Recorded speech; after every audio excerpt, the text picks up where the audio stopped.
आप तमाम लोग जानते हैं कि किस तरह से पिछले दिनों महाराष्ट्र में एक कथित महाराज है रामगिरी, उस शख्स ने, उस मलून ने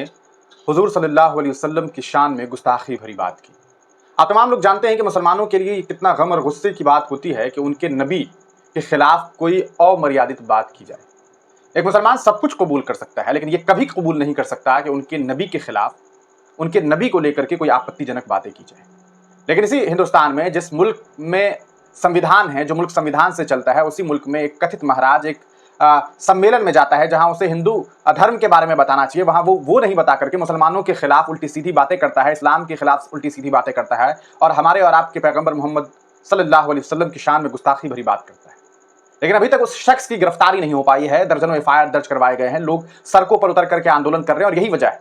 कि अब इस पूरे मामले पर जो भिलवाड़ा शहर है, वहां के जो काजी हैं अशरफ जिलानी साहब, आपको बता दें, उन्होंने जो है मीडिया से रूबरू होकर के सीधे तौर पर यह बात कही है कि किस तरह से हमारे मुफ्ती सलमान अजहरी को आपने एक शेर के मिसरे को पढ़ देने की वजह से, एक शेर का मिसरा पढ़ा था ना उन्होंने कि आज कुत्तों का वक्त है, कल हमारा दौर आएगा। ये बात उन्होंने जो कही थी वो इसराइल और फलस्तीन के मामले को लेकर के कही थी, लेकिन उस मामले को हिंदुस्तान के हिंदू धर्म के भाइयों से जोड़ दिया गया और यह कह करके कि उन्होंने हिंदू धर्म के लोगों को उल्टी सीधी बातें कही और इस वजह से उन्हें गिरफ्तार कर लिया गया, उनके ऊपर पासा इंपोज कर दिया गया। पिछले 7 महीने से वो इंसान जेल में कैद है, लेकिन वहीं पर हमारे और आपके नबी सल्लल्लाहु अलैहि वसल्लम की शान में गुस्ताखी भरी बात की गई, उनके शान में गुस्ताखी की गई, लेकिन अभी तक उस महराज की गिरफ्तारी नहीं हुई है। आप इस वीडियो को देखिए किस तरह से काजी शहर भिलवाड़ा जो है अशरफ जिलानी साहब, उन्होंने क्या कुछ बातें कही। चंद दिन पहले गंगागिरी महाराज नाम के एक शख्स ने हमारे नबी की शान में गुस्ताखी की और वो वीडियो बनाकर अपलोड भी की गई, जो हिंदुस्तान भर के लोगों ने देखी और दुनिया भर के लोगों तक वो पहुंची। उसके बाद लोगों को इस बात पर बहुत अफसोस हुआ और लोगों में गम और गुस्सा भी है। पूरे मुल्क, हिंदुस्तान और दुनिया भर के आशिक रसूल इस वक्त गुस्से में हैं। मुंबई की सरजमीन पर बाज़ाब्ता एहतजाज भी हुआ और कई जगह एफआईआर भी दर्ज कराई गई, लेकिन अफसोसनाक सूरत हाल ये है कि अभी ना तो गिरफ्तार किया गया है और ना ही हमारे मुल्क हिंदुस्तान के कानून के मुताबिक सज़ा दी गई है। असल में बात यह है कि ये इस तरह का कोई पहला मौका नहीं है, बल्कि इससे पहले भी कई बार इस तरह के जो है मामले सामने आए हैं। लेकिन हकीकत बात यह है कि इस तरह के लोगों को मुल्क के कानून के मुताबिक सज़ा नहीं दी जाती है। इसी बुनियाद पर थोड़े दिन के बाद फिर इस तरह की सूरत हाल पैदा हो जाती है। हिंदुस्तान की सरजमीन हमेशा गंगा जमनी तहजीब की एक खूबसूरत मिसाल बनी रही है, जिसकी बुनियाद पर हिंदू, मुस्लिम, सिख, ईसाई हिंदुस्तान की सरजमीन पर हमेशा मोहब्बत के साथ रहते आए हैं। लेकिन आज इस तरह के शर पसंद अनासर हिंदुस्तान की सरजमीन पर इस तरह की जहरीली गुफ्तगू करते हैं, जिससे हमारे मुल्क का जो अमन है वो फसाद में तब्दील हो जाए। अफसोसनाक सूरत हाल ये है कि इतने दिन हो गए जो है एफआईआर दर्ज किए हुए, हिंदुस्तान में कई जगह हुई, लेकिन उसके बावजूद भी गिरफ्तारी अमल में नहीं आई, न सज़ा दी गई। हालांकि वहीं हम दूसरी तरफ देखते हैं, हमारे एक आलिम दीन मुफ्ती सलमान अजहरी साहब ने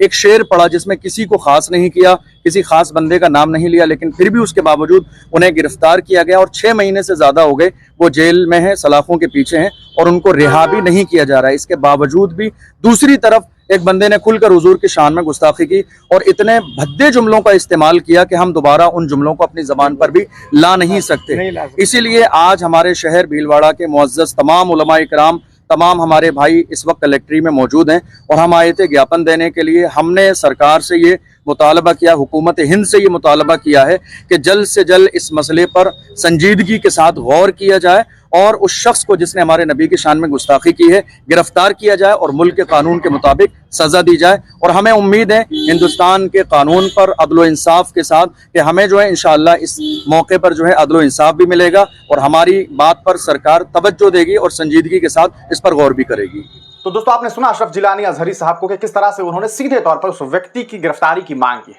यकीनन ये बात कही जा सकती है कि हिंदुस्तान जो सीधे तौर पर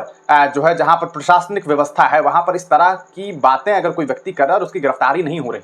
तो लोग यही समझेंगे कि ऐसे लोगों का संरक्षण जो है वो पॉलिटिकल संरक्षण है। उन लोगों को जो है उन लोगों को संरक्षण दिया जा रहा है, वरना ऐसे लोगों को तत्काल गिरफ्तार किया जाना चाहिए और सख्त से सख्त सजा दी जानी चाहिए ताकि वो कोई इस तरह की बयानबाजी ना करे।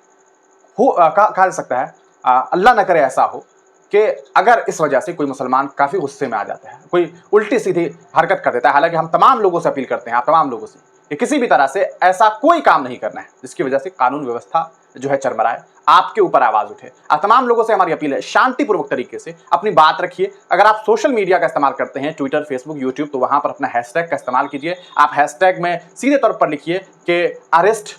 रामगिरी महाराज, ताकि आपकी आवाज़ दूर तक जा सके। आप तमाम लोग अपनी राय कमेंट सेक्शन में देना ना भूलेंगे। चैनल पर अगर नए हैं तो इस चैनल को जरूर सब्सक्राइब कर लीजिएगा। अगर आप इस वीडियो को यूट्यूब पर देख रहे हैं तो आपसे हमारी छोटी सी अपील है, हमारे फेसबुक पेज हिंदुस्तानी मीडिया ऑफिशियल को जरूर